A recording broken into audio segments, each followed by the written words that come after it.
Welcome to S P smart digital. बच्चों, यहाँ पे मैं वेव डिस्कस कर रहा हूँ। वेव मोशन क्या है? Wave motion is a kind of disturbance which travels through a medium due to repeated vibration of the particle of the medium about their mean position, the disturbance being handed over from one particle to the next. Wave जो होता है बेटा, एक particle दूसरे particle को अपनी energy और momentum transfer करता है। पार्टिकल जो है उसका एक्चुअल मूवमेंट नहीं होता है वेव के साथ में। जो पार्टिकल होता है वो अप एंड डाउन मोशन करता है, मतलब सिंपल हार्मोनिक मोशन में होता है, और वो एनर्जी दूसरे पार्टिकल को ट्रांसफ़र करता है, और इस तरह से यहाँ पे एनर्जी और मोमेंटम ट्रांसफ़र होने के कारण वेव का डेवलपमेंट होता है। Characteristics of wave motion: vibrating particles of the medium possess both kinetic and potential energy। जो vibrating particle होता है उसमें kinetic and potential energy both होता है। Wave velocity is different from the particle velocity। Particle velocity is a function of time। The wave velocity is constant depending upon the nature of the medium। Next में है बेटा types of waves. Mechanical waves first में। Mechanical waves, the waves which requires material medium. Mechanical waves वो waves होते हैं जिसको travel करने के लिए मटेरियल मीडियम की रिक्वायरमेंट होती है। For their propagation are called mechanical waves, water waves, sound waves, seismic waves etcetera. Next is the electromagnetic waves. The waves which travels in the form of oscillating electric and magnetic field are called electromagnetic waves. Visible light, radio waves, microwaves, X-rays, etc. Next is the matter waves. The waves associated with microscopic particles such as electrons, protons, neutrons, atom, molecules, etc. when they are in motion are called matter waves or de Broglie waves. Waves associated with fast moving electrons, तो matter waves जो है वो हम 12th में पढ़ेंगे matter waves के बारे में। यहाँ जो हम इलेक्ट्रोमैग्नेटिक वेव्स के बारे में भी हम 12th में पढ़ेंगे। यहाँ पे 11th क्लास में हम मैकेनिकल वेव्स के बारे में पढ़ेंगे। अब वेव का मोशन दो तरीके से होता है। वेव और पार्टिकल का मोशन के अकॉर्डिंग टू टाइप्स में वेव को हम यहाँ पे डिवाइड करते हैं। One is known as a transverse wave, another is known as a longitudinal wave. तो ट्रांसवर्स वेव क्या है? These are the waves in which the individual particle of the medium oscillates perpendicular to the direction of the wave propagation. यहाँ पे क्या होता है, जो wave का जो प्रोपगेशन होता है और जो पार्टिकल का जो मोशन होता है दोनों के बीच में 90 डिग्री मतलब कि परपेंडिकुलर होता है दोनों। तो इस तरह के वेव का जो प्रोपगेशन होता है इसको ट्रांसवर्स वेव हम कहते हैं। Maximum displacement in the upper direction are called crest. जो अपर डायरेक्शन में मैक्सिमम डिस्प्लेसमेंट होता है उसको क्रस्ट कहते हैं। One and maximum displacement in the downward direction are called trough. One crest and one trough together form one wave. One crest और one trough जो होता है दोनों को मिला करके वन वेव हम कहते हैं। What is a longitudinal wave? So these are the waves in which the individual particle of the medium oscillates along the direction of the wave propagation. And यहाँ पे जो होता है वेव का जो मोशन होता है, जो पार्टिकल का मोशन होता है, दोनों एक डायरेक्शन में होता है, सेम डायरेक्शन में होता है। और किस तरह के फॉर्म में चलता है? कंप्रेशन और rarefaction. Essential properties of a medium for the propagation of mechanical waves. Number 1 हो गया elasticity. Elasticity, medium must possess elasticity. Medium को मीडियम में इलास्टिसिटी होनी चाहिए। Inertia, medium must have inertia और mass. And third, minimum friction. They continue oscillation for a sufficiently long time and distances. Next is the transverse wave travel in the form of crust and trough. They involve changes in the shapes of the medium, so they can be transmitted through media which are rigidity. Longitudinal waves कहाँ पे travel करता है? Longitudinal wave travels in the form of compression and rarefaction. Transverse जब transverse wave जो travel करता है तो वहाँ पे क्रस्ट एंड ट्रफ का फॉर्मेशन होता है, ठीक है, और रिजिडिटी होनी चाहिए। लॉन्गिट्यूडनल वेव जब ट्रेवल करता है तो वहाँ पे कंप्रेशन एंड रेयरफेक्शन का फॉर्मेशन होता है। Involve changing in the volume and density of the medium. So longitudinal wave can be transmitted through all the 3 types of medium. Longitudinal wave जो है 3 types medium, solid, liquid, gas, तीनों में ये transfer हो सकता है, होता है, ठीक है। Next है turn connected with the medium motion. Turn connected with motion. Number 1, amplitude. It is the maximum displacement suffered by the particles of the medium about their mean position. Amplitude. जैसे देखो जो वेव मोशन होता है, तो अगर ये wave है आपका यहाँ पे इस तरह से वेव है, तो ये जो डिस्प्लेसमेंट है, जो मैक्सिमम डिस्प्लेसमेंट है, it is the maximum displacement suffered by the particle of the medium about their mean position, this is known as a amplitude. It is denoted by A. Time period. The time period of a wave is the time in which a particle of medium complete one vibration to and fro about its mean position. It is denoted by T. जो time period होता है पे wave is the time in which a particle of medium completes one vibration to and fro about its mean position and it is denoted by capital T. Frequency.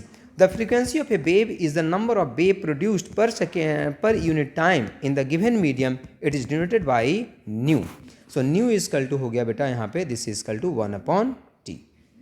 So frequency is equal to 1 upon t. Angular frequency. The rate of change of phase with time is called angular frequency of the wave. So angular frequency omega is equal to this is theta upon t. So this is theta is equal to 2 pi upon t. So this is 2 pi into nu. This is angular frequency. And now what is wavelength? It is the distance between two nearest particle of the medium which are vibrating in same phase. SI unit is meter. This is one wave. ये crust है और ये crust है, तो दो crust के बीच का distance या दो, ये ट्रफ है और ये ट्रफ है, तो दो ट्रफ के बीच का डिस्टेंस जो होता है इसको हम वन वेवलेंथ कहते हैं. एंड दिस द मैक्सिमम जो डिस्प्लेसमेंट होता है उसको हम एम्पलीट्यूड कहते हैं. Now wave number. The number of waves present in a unit distance of the medium is called wave number. It is denoted by V bar. So this is V bar is equal to 1 upon lambda.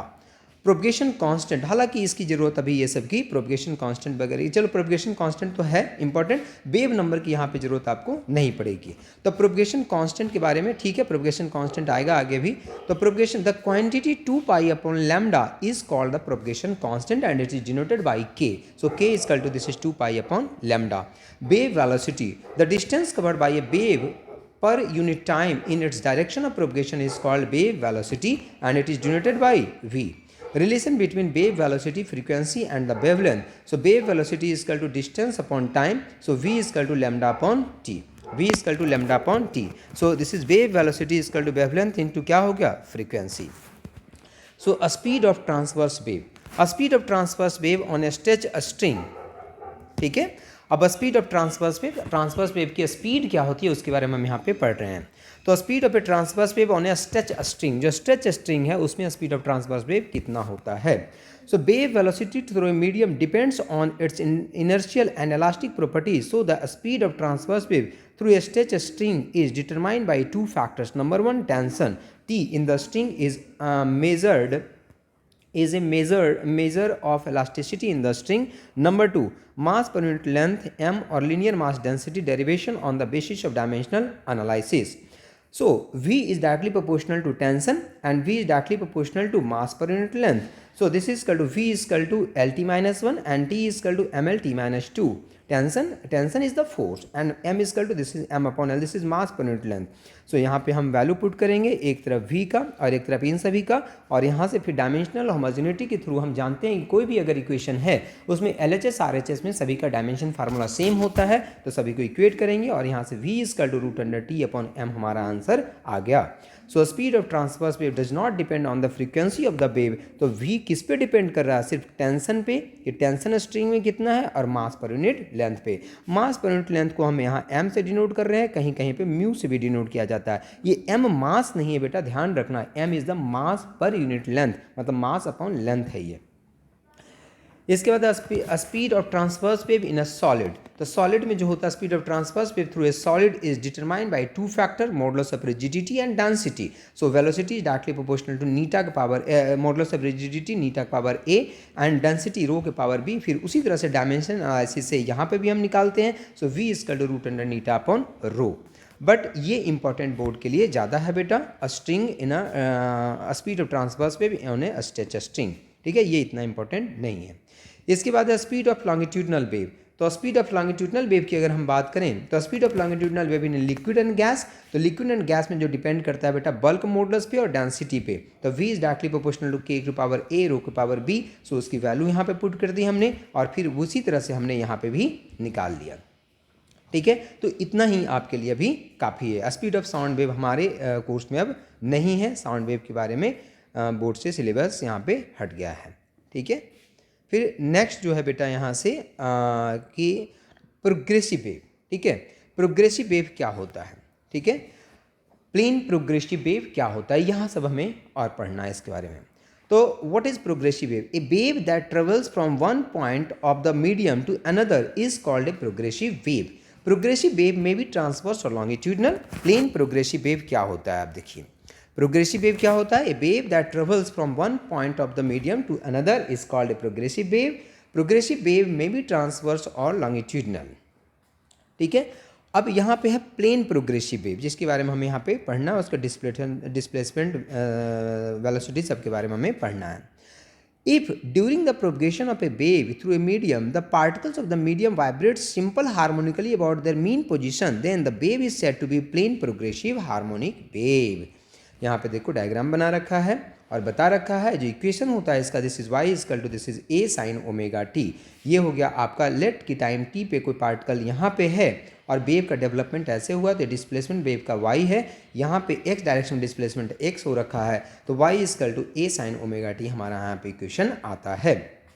ठीक है, जो हमने पढ़ा कब, जब origin से particle चलेगा तब। ऑरिजिन से अगर कोई पार्टिकल स्टार्ट होता है तो उसके लिए जो इक्वेशन होता है बेटा y is equal to this is a sine omega t होता है।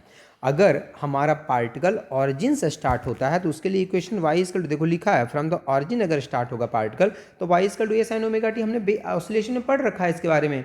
लेकिन अगर समझो कि पार्टिकल, देखो नीचे लिखा है कि consider a particle p on the x axis at A distance x from o। अगर किसी पार्टिकल p को आप कंसीडर कर रहे हैं और इसका इक्वेशन आप लिखना चाहते हैं, तो इसका इक्वेशन लिखना चाहते हैं तो इसके लिए पार्टिकल p को आप उठा करके ऑरिजिन पे ले जाओ। तो ऑरिजिन पे ले जाने के लिए आपको क्या करना पड़ेगा कि x डिस्टेंस पीछे ले जाना पड़ेगा। तो x डिस्टेंस अगर पीछे ले जाए तो यही देखो बोला है कि the disturbance starting from the origin o will reach p in x upon v second. कितने देर में ये पहुंचेगा? तो वेव का स्पीड अगर v है, डिस्टेंस अगर x है, तो o से p तक पहुंचने में कितना टाइम लगेगा? x upon v। तो इतना इसको पीछे लेके आ जाओ तो ऑरिजिन पे लेके आ जाएंगे। तो बोला है this means the particle p will start vibrating x upon v second later then the particle at o। Displacement of the particle p is equal to displacement of the particle at o, displacement of the particle at o at a time t minus x upon v। अगर particle p का हम equation लिखना चाहते हैं तो particle p को origin पे लेके आइए। तो ऑरिजिन पे लाने के लिए कितना टाइम पीछे लाना पड़ेगा? तो x अपॉन v टाइम इसको पीछे लाना पड़ेगा। सो यही यहाँ पे लिख रहे हैं कि टाइम को हमने रिप्लेस कर दिया t minus x upon v। So y is equal to this is a sin omega t minus x upon v. So this is a sin omega t minus omega upon v into x. So omega upon v कितना होता है बेटा? So this is omega is equal to 2 pi into nu upon v हो गया. So this is 2 pi upon lambda and this is equal to कितना हो गया? k. So this is y is equal to a sin omega t minus कितना हो गया? kx. This is a harmonic wave. It can also be written in the following forms: y is equal to a sin 2 pi upon t into t minus 2 pi upon lambda into x. So y is equal to a sin 2 pi small t upon capital T minus x upon lambda. So this is the final equation of the plane progressive wave. अगर इसमें phase difference भी है, initial phase difference है, तो phi not भी add करेंगे। अब इसमें क्या क्या चीज़ें होगी? y is equal to a sine omega t minus k x plus phi naught. इसमें y क्या कहलाता है? डिस्प्लेसमेंट, a क्या कहलाता है? Amplitude, omega angular frequency, t हो गया टाइम टेकन, k हो गया प्रोपगेशन कांस्टेंट, x हो गया पोजीशन एंड फाई नॉट हो गया initial phase angle. So equation बन गया बेटा y is equal to a sine omega t plus k x plus phi naught. Now phase and phase difference. Phase क्या होता है? The phase of harmonic waves is a quantity that gives complete information of the wave at any time at any position. So y is equal to a sin omega t minus kx plus phi naught, and phi naught is the initial phase and omega t minus kx plus phi naught is equal to phase. So phase difference delta phi is equal to, दो equation है यहाँ पे, y1 is equal to this is a sin omega t minus kx1 and y2 is equal to a sin omega t minus kx2. So this is omega t minus kx1 is equal to phi1 phase and omega t minus kx2 is equal to phi2 is equal to phase. अब दोनों का difference निकालेंगे तो इसी को phase difference, दोनों दो equation है तो इसको फेज बोलते हैं। This is known as a phase, this is known as a phase, इसको फेज बोलते हैं। तो ये इस इक्वेशन का फेज हो गया, ये इस इक्वेशन का फेज हो गया, दोनों को माइनस किया तो इसको फेज डिफरेंस हम कहते हैं। एंड अगर पाथ का डिफरेंस हम देखें तो x1 माइनस x2, तो x क्या था, पाथ, तो पाथ का डिफरेंस को x1 माइनस x2 को पाथ का डिफरेंस बोलेंगे. So this is delta phi equal to k into delta x and k equal to 2 pi upon lambda होता है. वैल्यू पुट करोगे तो phase difference equal to 2 pi upon lambda into path difference, यहाँ पे relation आता है. Now particle velocity and acceleration. अगर हम पार्टिकल की वेलोसिटी, ये तो वेव का इक्वेशन हो गया, ठीक है. अगर हम पार्टिकल की वेलोसिटी और एक्सेलेरेशन की बात करें तो y इजकल टू इक्वेशन क्या था, a sin omega t minus k x.